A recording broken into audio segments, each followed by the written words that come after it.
For decades, China has been synonymous with grandiose engineering projects that push the limits of what humanity can achieve. From the Great Wall to the Three Gorges Dam, the nation's approach to transforming its landscape has often been bold and ambitious. Recently, reports of a jaw-dropping new initiative have surfaced, claiming that China is undertaking a trillion-yuan project to flatten vast sections of the Loess Plateau. The aim? To create 5 million acres of farmland in one of the world's most eroded and ecologically fragile regions. Videos of this alleged undertaking have gone viral, showing fleets of bulldozers and excavators carving through rugged hills and filling valleys with earth. Dust clouds engulf the horizon as this landscape, shaped over millennia, is transformed into flat plains. In regions like Lanzhou New District, entire hills are said to have been leveled, leaving behind artificial flatlands punctuated by parks, golf courses, and occasional housing developments. The Loess Plateau, covering more than 600,000 square kilometers in northern China, is no stranger to human intervention. Known for its thick layers of loose, nutrient-rich soil deposited by wind over thousands of years, the plateau is a double-edged sword. On one hand, its fertile soil has supported agriculture for centuries. On the other, it is highly prone to erosion. Over time, poor land management and deforestation have left much of the region barren and vulnerable, earning it the title of one of the world's most degraded ecosystems. In the late 1990s, the Chinese government launched a monumental ecological restoration project to rehabilitate the Loess Plateau. By implementing reforestation efforts and encouraging terraced farming, the initiative transformed parts of the region, reducing soil erosion and increasing agricultural output. The success of this program has been lauded internationally as an example of effective environmental intervention. However, the alleged flattening project raises new questions about how China balances environmental restoration with economic development.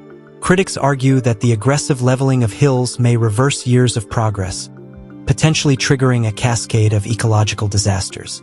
Supporters of the initiative claim it could be a game-changer for the region. By transforming the rugged, uneven terrain into flatlands, the project aims to create arable farmland, reduce soil erosion, and improve living conditions for local farmers.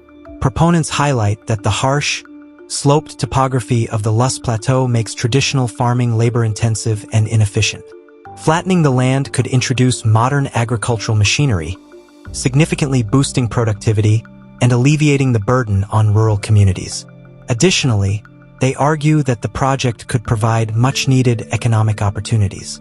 Local governments could attract investment by developing industrial parks, housing, and other infrastructure on the newly created flatlands. In regions like Lanzhou New District, authorities are already promoting these areas as hubs for economic growth, claiming the transformation will lead to urbanization and modernization. Despite these potential benefits, the project has drawn widespread criticism. Environmentalists warn that leveling the plateau could unleash catastrophic consequences. The Loess Plateau's unique soil structure is highly susceptible to erosion when disturbed. Flattening the terrain disrupts the delicate balance of vegetation, soil, and water, potentially leading to massive dust storms, desertification, and loss of biodiversity. Critics also argue that the project is a short-sighted solution to a long-term problem. Instead of focusing on creating new farmland, they suggest improving the productivity of existing agricultural areas. Reports indicate that vast tracts of farmland in China are underutilized due to urban migration, soil degradation, and inefficient farming practices. Allocating resources to revitalize these lands might be a more sustainable approach. Adding to the skepticism are concerns about political motivations. China enforces a strict, red-line policy for arable land, requiring the nation to maintain a minimum threshold of farmland to ensure food security. Local governments, pressured to meet these quotas, may be incentivized to convert unsuitable or barren land into farmland to inflate their numbers. This has reportedly led to cases where farmland exists on paper but remains unviable in practice. China's approach to large-scale engineering projects is deeply rooted in its history.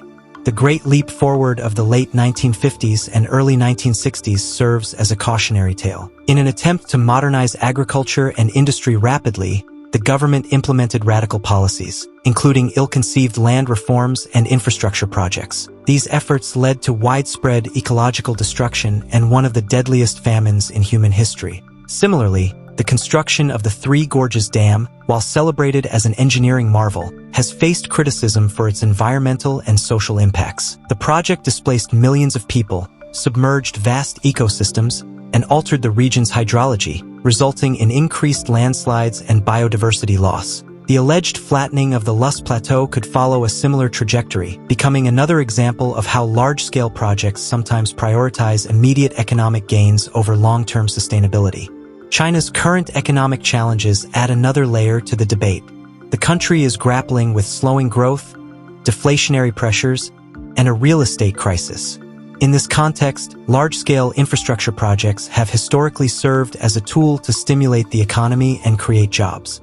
The flattening of the Loess Plateau, whether officially sanctioned or locally driven, may fit into the strategy of economic stimulus. However, the financial feasibility of such a project is questionable. Local governments in China are already burdened with significant debt, and funding a trillion-yuan initiative raises concerns about resource allocation. Observers worry that the project could divert funds from more pressing needs, such as healthcare, education, and disaster mitigation. Interestingly, state media outlets have denied the existence of a large-scale flattening initiative, emphasizing that current policies focus on improving farmland quality rather than expanding its area. Yet, the viral videos and reports of massive leveling operations suggest a different reality. Some analysts believe that local governments may be pursuing these projects independently, driven by economic incentives and political pressure to meet land quotas. This decentralized approach could explain the lack of official acknowledgement while also raising questions about oversight and accountability. The controversy surrounding the flattening of the Loess Plateau highlights the complexities of China's development strategy.